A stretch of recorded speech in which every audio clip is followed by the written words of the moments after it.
Oi, gente! Oi, turma 81, tudo bom com vocês? Aqui é a Rafaela, professora de Geografia. Na aula de hoje, nós vamos dar continuidade aos nossos estudos do capítulo 5, que tem como tema Europa. O conteúdo da aula de hoje vocês podem encontrar nas páginas 16 e 17 da nossa apostila. Vamos nessa? Deixa eu diminuir aqui para facilitar a nossa vida. Vamos lá.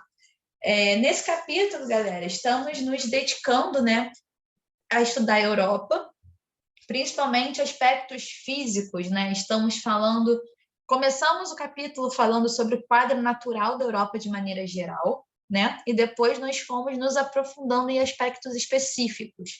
Falamos sobre o clima na Europa, depois passamos para a vegetação, e hoje, estamos chegando aqui no relevo, certo? O que a gente percebe, galera? Quando a gente fala do relevo europeu, a gente vai ter, basicamente, duas unidades de relevo: planícies e maciços antigos, certo? Planícies litorâneas, tá? E maciços antigos que ocupam, o centro e o norte do continente. Nós vamos destacar alguns relevos que são importantes, são significativos lá na Europa.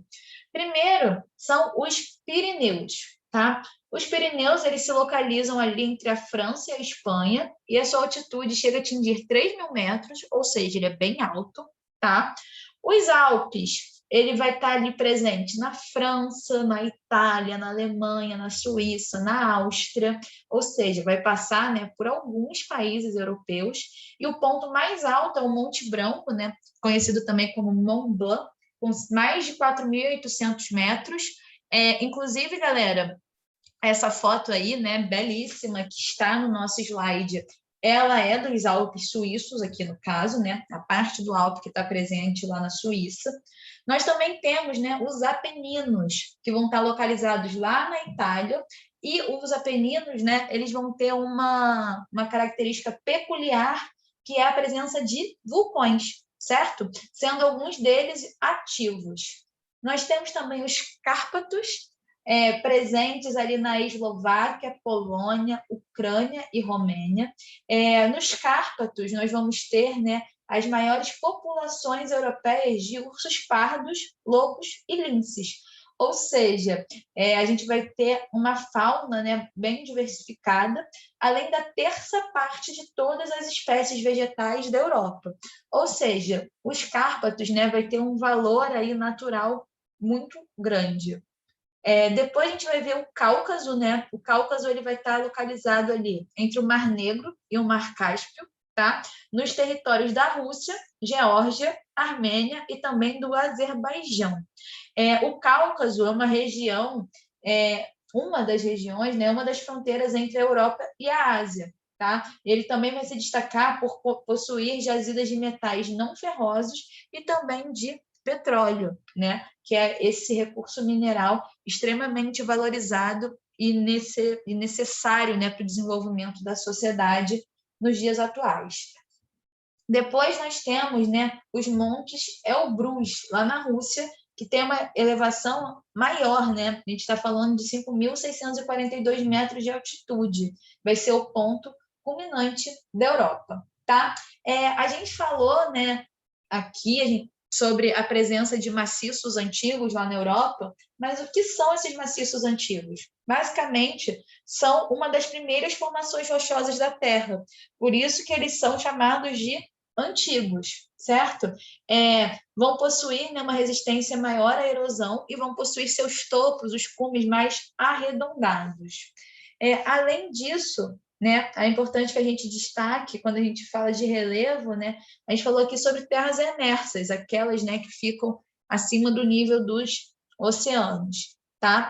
E além disso, uma outra área que a gente costuma falar, quando a gente está falando de Europa, é chamada de Península Ibérica, tá? Que vai ser formada basicamente pelos territórios ali, de Portugal, Espanha, Andorra e uma pequena parte da França. Beleza, gente? Saindo do relevo e indo para a nossa hidrografia, vamos falar das águas lá da Europa, Os rios da Europa, eles vão se caracterizar por não serem extensos, ou seja, eles possuem uma pequena extensão. Os que são navegáveis vão se tornar, né, acabam exercendo uma importância muito grande para a economia do continente, ao transportar tanto mercadoria quanto pessoas, né? A Europa é extremamente turística, gente, não podemos esquecer. Olha a foto aí do nosso slide.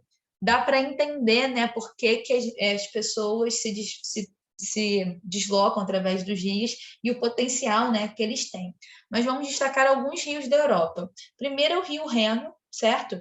Com mais de 1.200 quilômetros de extensão, vai ter sua nascente lá nos Alpes, tá? Que a gente acabou de falar quando a gente falou do relevo na Europa, e vai atravessar a Suíça, a Áustria, a Alemanha e também a França. O Rio Sena, que é esse aí da nossa foto, pela imagem você já consegue perceber aonde que ele passa, né? Vai passar por Paris, mas ele nasce no norte da França e ele tem ali cerca de 776 quilômetros de extensão. Nós temos, né, o Rio Ródano, que com 813 quilômetros de extensão, nasce no território da Suíça e vai desaguar lá na França, tá? Quando a gente fala que ele nasce na Suíça, ele vai nascer, né, nos Alpes suíços, tá? Temos também o Rio Volga, com 3.668 quilômetros de extensão, vai nascer, né, em território russo e se destaca por ser o rio mais longo da Europa e vai também, né, possuir trechos navegáveis, né, que possibilitam a navegação. Por fim, o Rio Danúbio. O Rio Danúbio, ele tem ali cerca de 2.780 quilômetros de extensão, nasce numa área conhecida como Floresta Negra, em território alemão, é o segundo maior rio, né, em extensão da Europa e vai passar por diversas capitais, por exemplo, Viena, né, na Áustria, Budapeste, na Hungria e também Belgrado, na Sérvia. Beleza, gente? Deixa eu abrir aqui. Vamos lá? Para a gente poder fixar os conteúdos vistos na aula de hoje. Vamos fazer exercícios diversos número 10, questões da 16 a 30, beleza? E temos também nossa atividade devolutiva número 3, referente aos conteúdos do capítulo 5. Vamos lá, galera. Ó, atenção.